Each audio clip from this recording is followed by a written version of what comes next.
Hello everyone, कैसे हो आप सब। चले बच्चों, class 10 chapter number 11 human I and the beautiful world, इसके कुछ बहुत इंटरेस्टिंग फैक्ट्स और फिनोमिना अब हमें पढ़ने हैं।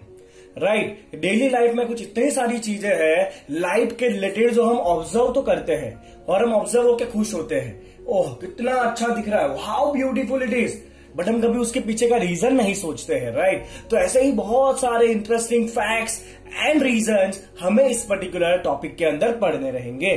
चलिए बच्चों, तो सबसे पहले हम बात करने वाले हैं यहाँ पे, that is the refraction of the light through prism. Okay, चले बच्चों, हमने refraction of the light through the glass slab पढ़ा हुआ है, जो मैंने यहाँ पे आपके सामने रखा है। तो अगर ये ग्लास का स्लैब है बच्चों, क्या है ये refraction of the light through the glass slab. तो हमें इतना पता है कि अगर हम ग्लास स्लैब में से लाइट को पास कराएंगे तो यहां भी लाइट का रिफ्रैक्शन होगा, टुवर्ड्स द नॉर्मल मुड़ेगा, यहां भी लाइट का रिफ्रैक्शन होगा, अवे फ्रॉम द नॉर्मल जाएगा। ओके, और ये आपका इंसिडेंट रे है, ये आपका कौन सा रे है बच्चों, रिफ्रैक्टेड या इमर्जेंट रे है। राइट, और दो फैक्ट यहां पे आपको ध्यान रखना है। एक तो इंसिडेंट रे एंड इमर्जेंट रे कैसे होते हैं बच्चों, पैरेलल होते हैं। Right, you can see both the directions are parallel. और दूसरी बात बच्चों कि इंसिडेंट रे और रिफ्रैक्टेड रे जो है ना, उसमें थोड़ा सा डिस्प्लेसमेंट हो जाता है। राइट, तो रिफ्रैक्टेड रे इज डिस्प्लेस्ड लेटरली, तो ये है आपका लेटरल डिस्प्लेसमेंट जो हुआ है। ओके, जिसे हम कहते हैं लेटरल शिफ्ट। फाइन, तो ये तो हो गया बच्चों refraction through the glass slab. Now if you want to talk about the refraction through the prism, तो पहले आपको यह समझना पड़ेगा कि प्रिज्म क्या होता है। तो प्रिज्म जो है ना बच्चों, वो कुछ इस तरह आपको दिखता है, जिसके अंदर दो होते हैं बच्चों ट्रायंगुलर बेसिस। आपको दिख रहा है यहाँ पे, ये एक ट्रायंगुलर बेस है और पीछे एक और ट्रायंगुलर बेस है। ओके, तो दो उसके ट्रायंगुलर बेसिस है बच्चों, और तीन होते हैं उसके लैटरल सरफेसिस। तो देखिए बच्चों, एक ये लैटरल सरफेस है, दिख रहा है आपको, मैं अलग कलर से इसको लिखता हूं। तो ये एक लैटरल सरफेस है बच्चों आपका 1, ये वाला। राइट, चलो late me just highlight this ताकि आपको बहुत ही क्लियर रहे। तो ये आपका पहला लैटरल सरफेस है, ये उसके ऊपर बच्चों दूसरा lateral surface, if you can see this is the second lateral surface, और ये आपको दिख रहा है बच्चों पीछे तीसरा वाला लैटरल सरफेस। ओके फाइन, देखिए मैंने बाजू में आपको एक रियल इमेज भी दिखाया है प्रिज्म का, आप उसके साथ कंपेयर करना है इसको। तो ये हो गया बच्चों आपका तीसरा लैटरल सरफेस। तो प्रिज्म में क्या होता है बच्चों, प्रिज्म में होता है दो ट्रायंगुलर बेस होते हैं, और दो ट्रायंगुलर बेस के साथ में क्या लगा होता है बच्चों, तीनों तरफ आपका लेटरल या रेक्टेंगुलर सरफेस लगा होता है। और बीच में जो भी आपका मीडियम है ना, वो पूरा कैसा रहेगा बच्चों, ट्रांसपेरेंट रहेगा। पूरा मीडियम कैसा रहेगा, बीच में ट्रांसपेरेंट मीडियम रहेगा। मतलब ये भी ग्लास स्लैब के जैसा ही होता है, बट उसका शेप अलग होता है। ओके, दो ट्रायंगुलर बेस है और तीन जो है वो लैटरल सरफेसेस रहेंगे उसके। समझ आया बच्चों आपको। अभी ये दोनों लैटरल सरफेस है ना आपका, उस दोनों लैटरल सरफेस के बीच में जो एंगल बनेगा ना, उस एंगल को हम कहते हैं बच्चों प्रिज्म एंगल। क्या कहते हैं उसको हम, प्रिज्म एंगल। तो ये एक लैटरल सरफेस आपका कुछ इस तरह है बच्चों, एक और आपका लैटरल सरफेस जो है वो इस तरह है। देखिए आप 1 और 2 सरफेस को, दोनों लैटरल सरफेस के बीच में जो एंगल बनता है ना बच्चों, उसे कहते हैं हम प्रिज्म एंगल। क्या कहते हैं उसको हम, प्रिज्म एंगल कहते हैं। और जब आप प्रिज्म को इस तरह से खड़ा रख के देखोगे ना, प्रिज्म को अभी ऐसे गिरा हुआ है, अगर आप उसको ऐसे खड़ा करोगे ना प्रिज्म को, राइट, तो आपको खाली ऊपर का एक ट्रायंगल ही दिखने वाला है। बाकी पूरा पार्ट कहां चला जाएगा बच्चों, पीछे चला जाएगा, आपको खाली ऊपर का एक ट्रायंगल दिखेगा। तो यहां पे वो प्रिज्म एंगल बनेगा ए। ओके, क्योंकि एक लैटरल सरफेस इसके साथ है पीछे, एक लैटरल सरफेस इसके साथ है पीछे, और दोनों लैटरल सरफेस के बीच का एंगल होता है प्रिज्म एंगल ए। हमें बच्चों समझना है कि किस तरह से प्रिज्म से जो है ना वो रिफ्रैक्शन होता है लाइट का। लाइट किस तरह से प्रिज्म से पास होगा तो रिफ्रैक्शन होने वाला है, that is what we are supposed to learn. चलिए बच्चों, मैंने यहाँ पे एक पूरा फिगर बना दिया है, बट मैं आपके लिए साथ साथ में एक और फिगर बनाऊंगा ताकि आपको समझ में आए कि फिगर बनाना कैसे है। हम इसको रट्टा मारते हैं नहीं है, हमें क्या करना है बच्चों, इसको समझना होता है। तो हम सबसे पहले क्या करते हैं बच्चों, एक प्रिज्म लेते हैं। नंबर आई होप कि आपको पता है कि प्रिज्म को कैसे रखा गया है। राइट, प्रिज्म को कैसे रखा है, सपोज बच्चों मान लो कि ये आपका सपोज प्रिज्म है, रैंडमली अगर ये आपका प्रिज्म है, राइट, तो अभी हमें इसने प्रिज्म को इस तरह से रखा हुआ है। तो आपको खाली ये ऊपर वाला पार्ट ही दिखेगा जो उसका ट्रायंगुलर बेस है। क्या है बच्चों, उसका ट्रायंगुलर बेस। तो ये हमें दिख रहा है ट्रायंगुलर बेस, ये आपका है प्रिज्म एंगल ए। तो हम साथ साथ में बच्चों नोटेशन करेंगे, ए क्या है बच्चों, आपका प्रिज्म एंगल है। अब हम क्या करेंगे, इस प्रिज्म को एक कार्डबोर्ड के ऊपर रख देंगे और उस प्रिज्म का पोजीशन मार्क कर लेंगे, कहां पे रखा है वो। ठीक है, फिर हम क्या करेंगे बच्चों, एक तरफ एक लाइन ड्रॉ करेंगे। करा बच्चों लाइन ड्रॉ, और उस लाइन के ऊपर हम 2 पिन लगा देंगे। चलिए इस तरह से हमने 2 पिन लगा दिया। मतलब क्या हुआ बच्चों कि पिन में से कुछ लाइट के रेज आएंगे। ओके, तो ये बच्चों हम कहेंगे इसको इंसिडेंट रे। क्या कहेंगे इसको, हम इंसिडेंट रे कहेंगे। तो हमने एक्चुअली यहां पे 2 पिन लगाए हुए हैं। तो ये जो रे आपका जा रहा है, जो लाइट हम कह सकते हैं पिन में से निकल रहा है, उसे हम कहेंगे बच्चों इंसिडेंट रे। चले बच्चों, अब जैसे ही इंसिडेंट रे सरफेस के ऊपर गिरा तो उसका क्या चेंज हो रहा है बच्चों, ट्रांसपेरेंट मीडियम चेंज हो गया, यहाँ पे एयर है। ओके, और यहाँ पे क्या है बच्चों, आपका ग्लास स्लैब है। ऑब्वियसली ग्लास स्लैब जो है उसका रिफ्रैक्टिव इंडेक्स ज्यादा होता है, मतलब ये कैसा मीडिया है बच्चों, आपका डेंस मीडिया है। ओके, तो जैसे ही लाइट रे यहाँ पे आएगा तो मैं पहले यहाँ पे नॉर्मल ड्रॉ कर लेता हूँ। ये रहा बच्चों नॉर्मल एन, तो हमने नॉर्मल ड्रॉ किया क्योंकि आपका लाइट रे जो है वो रेयर मीडिया में से डेंस में जा रहा है, एयर में से ग्लास में, तो वो कहां मुड़ता है बच्चों, टुवर्ड्स द नॉर्मल मुड़ता है, राइट। रेयर में से डेंस में जा रहा है, टुवर्ड्स द नॉर्मल मुड़ेगा। चलिए, ओरिजिनल डायरेक्शन उसका ये है प्रिज्म का, मतलब रे का ओरिजिनली वो इस तरफ जा रहा है, यस और नो, एग्री। ओके, इस डायरेक्शन में जा रहा है, बट वो कहां मुड़ेगा बच्चों, टुवर्ड्स द नॉर्मल। ये रहा नॉर्मल आपका, वो नॉर्मल की तरफ थोड़ा मुड़ा तो ये ऐसा हो जाएगा बच्चों, नॉर्मल की तरफ मुड़ के अब इस तरह जा रहा है। ओके, तो ये आपका कौन सा रे हो गया बच्चों, रिफ्रैक्टेड रे हुआ। कौन सा रे हुआ, ये रिफ्रैक्टेड रे। तो ये कौन सा रे बच्चों, आपका रिफ्रैक्टेड रे, जो आपको बीच में दिख रहा है ना, वो कौन सा रे है, आपका रिफ्रैक्टेड रे है। तो ये नॉर्मल और रिफ्रैक्टेड रे के बीच में जो एंगल बनता है बच्चों, वो क्या होता है, एंगल ऑफ रिफ्रैक्शन होता है आर। रिफ्रैक्टेड रे और नॉर्मल के बीच में जो एंगल है उसे कहेंगे angle of refraction. Incident ray और नॉर्मल के बीच में, ये नॉर्मल है आपका, राइट, इंसिडेंट रे ये वाला और नॉर्मल, उसके बीच में जो एंगल बनेगा उसे क्या कहेंगे बच्चों हम, एंगल ऑफ इंसिडेंस आई, जो यहां पे भी मेंशन किया हुआ है। तो बच्चों आपका आई क्या है, आई है आपका एंगल ऑफ इंसिडेंस। ओके, और ये आर क्या है बच्चों, आपका आर है आपका एंगल ऑफ रिफ्रैक्शन। समझ आ रहा है बच्चों आपको इतना, एंगल ऑफ द रिफ्रैक्शन, ठीक है। चले बच्चों, अब ये आगे गया, वापस इस सरफेस पे आया, वापस जैसे ही सरफेस के ऊपर गिरेगा उसका मीडिया चेंज हो रहा है वापस, यस और नो। ओके, बिकॉज अब वो रेयर डेंस मीडिया में है, ऑलरेडी ग्लास में है, ये आपका रे ग्लास में से एयर में जा रहा है। चले, जहां पे गिरा वहां पे पहले वापस एक नॉर्मल ड्रॉ कर लो बच्चों। तो ये यहां पे हो गया बच्चों नॉर्मल। ये रे यहां पे इस तरफ आ रहा है तो ओरिजिनली ऐसे जा रहा है वो, बट क्योंकि अब वो डेंस मीडिया में से एयर में आ रहा है, एयर कैसा मीडिया है बच्चों, रेयर है, तो जब डेंस में से रेयर में जाएगा तो वो कहां मुड़ता है, नॉर्मल से अवे की तरफ मुड़ता है, तो वो जा इस तरफ रहा है। नॉर्मल आपका ऊपर है, वो कहां मुड़ेगा, नॉर्मल से और दूर जाएगा इस तरफ। ये नॉर्मल है, वो नॉर्मल से दूर जाएगा बिकॉज वो डेंस से रेयर जा रहा है, तो वो थोड़ा और इस तरफ मुड़ा, तो ऐसे बाहर निकला बच्चों आपका रे। समझ आया आपको। तो ये वाला आपका जो रे बाहर निकला उसे कहते हैं बच्चों इमर्जेंट रे। क्या कहते हैं बच्चों, इसे हम कहते हैं इमर्जेंट रे। समझ आया आपको बच्चों क्या होता है इमर्जेंट रे, वो क्लियर एकदम आपको। ओके, चलिए बच्चों, अब यहाँ पे इमर्जेंट रे और ये नॉर्मल, उसके बीच में जो एंगल बना ना, ये इमर्जेंट रे और नॉर्मल, उसके बीच का जो एंगल है ना उसे कहते हैं एंगल ऑफ इमर्जेंस। क्या कहा जाता है बच्चों, इसको हम एंगल ऑफ इमर्जेंस कहते हैं, एंगल ऑफ इमर्जेंस। समझ आया बच्चों आपको इतना। ओके, अब एक और टर्म यहां पे ध्यान में रखना है बच्चों, आपका इनिशियल रे ऐसे जा रहा था, यस और नो, और फाइनल रे ऐसे जा रहा है। इसको अगर मैं पीछे खींचू ऐसे, तो टोटल कितना मुड़ा आपका रे, तो पहले वो रे ऐसे जा रहा है, इंसिडेंट रे, फाइनली आपका रिफ्रैक्टेड रे इस तरफ हो गया। देखिए बच्चों, अब ये वाला लाइन देखिए, ये वाला लाइन, वैसे भी ये रफ वर्क है, ये वाला लाइन देखिए और ये वाला लाइन देखिए रिफ्रैक्टेड का, फाइनली जो जा रहा है ना वो। ओके, तो इतने एंगल पे टोटल आपका एंगल चेंज हुआ, पहले ऐसा जा रहा था वैसे मुड़ गया, तो ये जितना एंगल चेंज हुआ ना बच्चों उसको कहते हैं कैपिटल डी, ये वाला एंगल।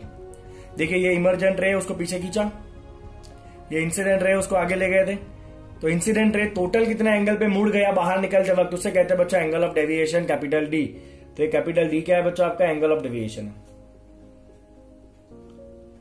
क्या बच्चों, कैपिटल डी आपका एंगल ऑफ डेविएशन है। समझ आया आपको, कैपिटल डी क्या है आपका एंगल ऑफ डेविएशन है। क्लियर आपको, दोनों फिगर कैसे बना समझ में आ गया आपको, स्टेप बाय स्टेप से मैंने बताया यहाँ पे आपको। पहले इंसिडेंट रे, फिर रिफ्रैक्ट हुआ, फिर इमर्जेंट रे। इंसिडेंट रे ऐसे जा रहा था, इमर्जेंट रे ऐसे आ रहा है, यहाँ पे एंगल बनेगा वो डी। ओके, नॉर्मल के साथ, ये नॉर्मल है आपका, ये इमर्जेंट रे जो एंगल बना वो ई, ये आई, और बीच में जो एंगल बनेगा वो angle of refraction. Clear with this, समझ आया बच्चों आपको इतना कैसे करना है वो। ओके, तो बच्चों सवाल ये है कि हमें इमर्जेंट रे मिला कैसे, तो एक्सपेरिमेंट को मैंने बीच में अधूरा छोड़ दिया। हम क्या करेंगे बच्चों, तो हमने यहाँ पे ऐसे ग्लास स्लैब रखा था, let's see it one more time quickly. यहाँ पे हमने एक लाइन बनाई थी, उस पर 2 पिन रखा था। हमें क्या करना है, अपोजिट फेस पे जाना है इस तरफ, और इस तरफ से हमें इस दोनों पिन को देखने का ट्राई करना है। और जहां पे आपको दोनों पिन दिखेगा ना, वहां पे आप क्या करोगे बच्चों, और 2 पिन लगा दोगे। मतलब इन दोनों पिन का इमेज आपको यहां मिल रहा है, इन दोनों पिन का इमेज जो है ना बच्चों आपको यहां पे दिख रहा है। मतलब आपको यहां से देखना है, और आपको क्या दिखना चाहिए बच्चों, ये पिन, ये पिन, ये पिन और ये पिन, चारों एक ही लाइन में दिखने चाहिए। उस तरह आप ये 2 पिन को लगा दो। इसका मतलब क्या है कि ये 2 पिन जो है ना वो आपके लिए इन दोनों का इमेज बन जाएगा। मतलब यहाँ पे आप इन दोनों को जोड़ती हुई लाइन ड्रॉ करोगे, ये आपका एंगल ऑफ, ये आपका इमर्जेंट रे है। तो इस तरह से आपको ये इमर्जेंट रे मिलने वाला है। ओके, बीच में हमने ग्लास स्लैब रखा, एक तरफ 2 पिन लगा दिए, दूसरी तरफ और 2 पिन को हम पहले 2 पिन के साथ लाइन में करने की ट्राई करेंगे। ओके, और जहां पे लाइन में लग रहा है वहां पे 2 पिन मार देंगे, और जब प्रिज्म उठाओगे तो आपको पता चलेगा कि ये एक्चुअली लाइन में नहीं है, तो इस एंगल के ऊपर हो गया है ना। आपको तो ऐसा लगेगा कि ये चारों के चारों एक ही लाइन में है, बट एक्चुअली ऐसा होता नहीं है। एक्चुअली आपके दोनों पिन इस तरह लगे होंगे, वो आपका इमर्जेंट रे है। तो प्रिज्म के इस टाइप का जो आप कह सकते हो कि ये जो पेक्यूलियर शेप है प्रिज्म का, उसकी वजह से उसका जो रिफ्रैक्शन है ना वो कुछ ग्लास टाइप के कंपेयर में अलग होता है। ओके, यहाँ पे देखिए बच्चों, इंसिडेंट रे और इमर्जेंट रे एक पैरेलल नहीं है, कुछ एंगल पे आ गए दोनों। क्लियर? तो इस तरह से आपका प्रिज्म जो है ना वो लाइट को रिफ्रैक्ट कर सकता है। समझ में आया आपको? This is the refraction of the light through the prism. Okay, अब एक और इंपॉर्टेंट टर्म आता है जो है डिस्पर्शन ऑफ द लाइट। क्या बच्चों? Dispersion of the light. शायद आपने टर्म कभी सुना भी होगा, यहां पे हम डिटेल में बात करेंगे विद द रीजन। तो डिस्पर्शन पहले है क्या वो समझ लो। तो अगर हमने व्हाइट लाइट, आप टॉर्च ले लो नॉर्मल या सनलाइट ले लो, that is a white light. अगर उस व्हाइट लाइट को आप प्रिज्म में से पास करोगे ना, तो दूसरी तरफ जो लाइट बाहर आएगी ना, उसके अंदर 7 अलग अलग कलर सेपरेट हो जाते हैं। आपको पता होगा white colour is a mixture of the 7 colour, white light is a mixture of the 7 different colour light.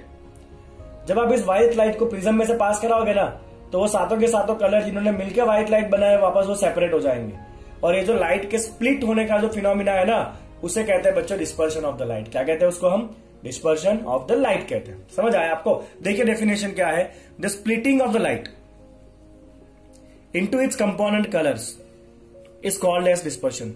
क्या होता है बच्चों डिस्पर्शन? जो व्हाइट लाइट है वो स्प्लिट हो जाएगा अपने 7 कलर के अंदर वापस, उसे कहते हैं हम डिस्पर्शन ऑफ द लाइट। चलिए तो देखिए यहाँ पे एक प्रिज्म है बच्चों, यहाँ पे व्हाइट लाइट आया, जैसे ही ये व्हाइट लाइट प्रिज्म में से पास हुआ, आप देखो बच्चों सातों कलर अलग अलग हो गए। ओके, सबसे टॉप में कौन सा कलर रहना है बच्चों? रेड। और सबसे नीचे कौन सा कलर लेना है बच्चों? वायलेट। सबसे नीचे कौन सा कलर होगा? वायलेट होगा। सबसे ऊपर कौन सा कलर होगा बच्चों? रेड कलर होगा। तो आप इतना याद रखिए, जहां पे आपका एपेक्स है ना, उस एपेक्स के पास कौन सा कलर होगा बच्चों? रेड। और जहां पे बेस है ना, वहां पे कौन सा कलर होता है? वायलेट। बिकॉज कई बार ऐसा होता है एग्जाम में प्रिज्म उल्टा रख के दिया होता है, मतलब इस तरह प्रिज्म दिया होता है सपोज। ओके, तो अब क्या करोगे? तो अब जहां पे लाइट आपका स्प्लिट होगा ना बच्चों, इस तरह, राइट, व्हाटएवर, तो यहाँ पे आपको रेड मिलेगा, यहाँ पे आपको वायलेट मिलेगा। जहां पे आपका एपेक्स है ना, वहां आपको रेड कलर मिलना है, और जहां पे आपका बच्चों बेस है वहां आपको वायलेट कलर मिलना है। और ये कलर का सीक्वेंस क्या है पता ही होगा आपका बच्चों? विबग्योर। क्या होता है कलर का सीक्वेंस? होता है विबग्योर, मतलब सबसे बॉटम में होता है वायलेट, इंडिगो, फिर blue, green, yellow, orange, red. आपको पता होगा विबग्योर, कुछ नया नहीं आपके लिए। चलिए आगे बढ़ते हैं बच्चों। अब यहाँ पे बच्चों एक और चीज है, स्पेक्ट्रम किसे कहते हैं? तो यहाँ पे जो लाइट स्प्रेड हुआ तो उसका एक पूरा पट्टा बनेगा बच्चों। एक पट्टे के ऊपर आपको 7 कलर जो है ना वो लाइन में दिखेंगे। सातों के साथ डिफरेंटली तो नहीं दिखने, but you will feel the difference between them somewhat amount. Okay, एकदम क्लियर तो नहीं दिखना है, बट थोड़ा बहुत आपको डिफरेंस लगेगा कलर में। तो ये जो कलर स्प्रेड हुआ ना बच्चों, उसका जो पूरा पट्टा बना ना, उसे कहते हैं हम स्पेक्ट्रम ऑफ द लाइट। क्या कहते हैं उसको? हम स्पेक्ट्रम ऑफ द लाइट। देखिए बच्चों, the band of the coloured component, the band of the colored component of the light of beam is called as a spectrum. The band of colored component of the light beam, the band of colored component of the light beam is called as a spectrum of light. क्या कहते हैं बच्चों इसको? हम light का spectrum कहते हैं। तो 2 चीजें पढ़ा, पहला पढ़ा हमने डिस्पर्शन। डिस्पर्शन क्या होता है बच्चों? व्हाइट लाइट अपने कंस्टिट्यूट कलर में स्प्लिट हो जाएगा, इस फिनोमिना को हम कहते हैं डिस्पर्शन। और स्प्लिट होके जो बैंड बनेगा लाइट का, उस बैंड को हम कहते हैं स्पेक्ट्रम। समझ आया बच्चों आपको? इतना क्लियर है, एकदम इजी टॉपिक है, इतना कोई डिफिकल्ट नहीं है। चलिए बच्चों, अब व्हाइट लाइट कैसे डिफाइन करते हैं? ओके, तो व्हाइट लाइट का मतलब ये देखिए यहाँ पे है बच्चों, व्हाइट लाइट क्या होता है? तो any light that gives a spectrum similar to the sunlight, ऐसी कोई भी लाइट जिसको प्रिज्म में से पास करने पे 7 अलग अलग कलर मिलेंगे, उस लाइट को हम कहते हैं बच्चों व्हाइट लाइट। क्या कहते हैं उसको? हम व्हाइट लाइट कहते हैं। आपने कभी सोचा था कि आगे जाके ऐसा व्हाइट लाइट का डेफिनेशन पढ़ना पड़ेगा? हमको तो ऐसा ही पता ना, व्हाइट लाइट मतलब ऐसा लाइट जिसका कलर व्हाइट हो। It is not necessary all the time. कई बार लाइट का कलर कुछ और भी हो सकता है, और वो आपको इस तरह का स्पेक्ट्रम देगा जैसा सनलाइट का मिलता है। ओके, तो ऐसे सारे लाइट जिसका स्पेक्ट्रम सनलाइट जैसा होता है, मतलब जिसको प्रिज्म में पास कराने से आपको जो डिजाइन मिलेगा वो सेम टू सेम सनलाइट को पास कराने से मिल रहा था वैसा ही होना चाहिए, तो उस लाइट को भी हम क्या कहते हैं बच्चों? व्हाइट लाइट कहते हैं। समझ में आ रहा है? ऐसी सारी लाइट जिसका स्पेक्ट्रम सनलाइट जैसा मिलता है उसको हम कहते हैं व्हाइट लाइट। अब बच्चों आइजैक न्यूटन को तो आप जानते ही होंगे, उसका दिमाग थोड़ा ज्यादा चलता था। उन्होंने सोचा कि अगर हम ऐसा करें कि ये जो 7 कलर सेपरेट हुए उसको अगर और एक बार प्रिज्म रख के पास करें तो क्या और कलर मिलने वाले हैं? This is what he thought. Okay, तो उसको पता चला कि see what he did here is केवल एक प्रिज्म ऑलरेडी यहां पे रखा हुआ है, यहां पे व्हाइट लाइट पास कराई, कलर ऑलरेडी सेपरेट हो चुके हैं, ऊपर कौन सा है बच्चों, रेड है, नीचे वायलेट। अब उसने सोचा न्यूटन ने कि काम करते एक और प्रिज्म यहां पर रख देते हैं, तो क्या और कलर यहां पर सेपरेट होने, तो उसने जब ऐसे प्रिज्म रखा उसको पता चला कि भाई कोई कलर सेपरेट नहीं होना है, कलर एज इट इज रहा, रेड रेड की जगह से निकला, वायलेट वायलेट की जगह से निकला, और एक्स्ट्रा कोई कलर मिला नहीं है। तो यहां से न्यूटन ने कंक्लूड किया कि भाई जो सनलाइट है ना वो 7 ही कलर का बना हुआ है, 7 से ज्यादा और कोई कलर सनलाइट में होता नहीं है, क्योंकि अगर होता ना तो फिर लाइट और ज्यादा यहाँ पर स्प्लिट होकर डिफरेंट कलर मिले होते, बट ऐसा कुछ हुआ नहीं। अब न्यूटन ने क्या किया बच्चों, दूसरा प्रिज्म जो है ना उसको इन्वर्ट करके रख दिया, लाइक दिस। देख लो क्या किया न्यूटन ने, जो दूसरा प्रिज्म है बच्चों पीछे वाला उसको इन्वर्ट करके रख दिया। एंड यू ऑब्जर्व दैट कि जो व्हाइट लाइट है ना, जो लाइट यहां से व्हाइट आई थी ना, इंसिडेंट कराने वाली लाइट कौन सी थी, व्हाइट थी, प्रिज्म में लाइट स्प्रेड हुई रेड एंड वायलेट, वापस प्रिज्म के अंदर यहाँ पर लाइट जो है ना वो मिल जाएगा और वापस बाहर व्हाइट लाइट आएगा अगर दूसरे प्रिज्म को इन्वर्ट करके रखा तो। मतलब यहाँ पे जो 7 कलर थे ना वापस वो मिल गए, जुड़ गए 7 कलर, और वापस व्हाइट लाइट ही बाहर आ रहा है। बराबर समझ आया बच्चों आपको एक्सपेरिमेंट? जब दोनों प्रिज्म को सीधा रखा तो लाइट का और ज्यादा कलर में सेपरेशन या नया कलर नहीं मिला, जब दूसरे प्रिज्म को इन्वर्ट करके रखा तो क्या हुआ, सारा कंस्टिट्यूशन कलर वापस एक दूसरे के साथ मिलकर व्हाइट लाइट हो गए। ओके चलिए बच्चों, अब सवाल यह है कि ये स्पेक्ट्रम क्यों मिला, कलर क्यों सेपरेट हुआ, ये इंपॉर्टेंट है बच्चों एग्जाम के लिए। देखिए ध्यान से, यहां पे रीजन लिखा हुआ है कि what is the reason behind the spectrum, colour क्यों व्हाइट लाइट में से अलग अलग हो गए। तो रीजन ये है बच्चों कि ये जो प्रिज्म है ना वो अलग अलग कलर की लाइट को अलग अलग एंगल पे बेंड करता है। वापस एक बार, प्रिज्म जो है वो अलग अलग कलर की लाइट को अलग अलग एंगल पे बेंड करता है। सबसे ज्यादा बेंडिंग होता है वायलेट कलर का, सबसे कम बेंडिंग होता है रेड कलर का। तो देखिए बच्चों, रेड कलर जो है ना वो ज्यादा बेंडिंग नहीं हुआ इसलिए ऊपर का ऊपर रह गया।